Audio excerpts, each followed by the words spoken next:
Baile de Máscaras is based on a real incident that happened. It was the assassination of King Gustavus III of Sweden by Ankarström, who was a man in his government who was very faithful to him until he turned against him, I think more for political reasons than for anything else. And it was a famous political event that happened in the 18th century. And Verdi was excited by the idea of writing this piece. This is certainly one of Verdi's greatest pieces. This is theatrical dynamite, and of course musical dynamite too. It's one of his most brilliant and tight and incredible scores. It's such a combination of, on one hand, this intense Italian melodrama, this typical story of husband and wife and lover, and this passion and jealousy which leads to murder. There's almost a sort of film noir quality to the way I feel about the musical score in this piece and what we've tried to do in terms of the design and the visual world of it. We've made a sort of dreamlike, slightly nightmarish early 20th century environment.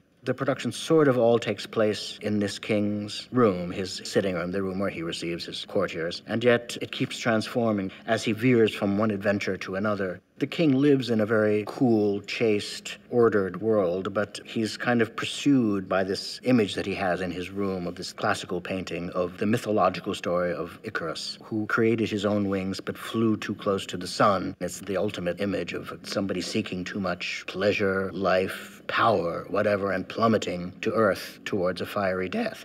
And this image, this painting, somehow accompanies the king through the landscape of his own adventures and up to his own death. I think Verdi is asking for a theatrical style which can encompass lots of different moods and can turn on a dime very quickly from light-hearted, loopy operetta to dangerous melodrama, passion, and tragedy. He pulls it all together with this unbelievable theatrical energy, which is, that's the great thing about Verdi. It's the forward movement, it's the tension, it's the absolute control of every moment.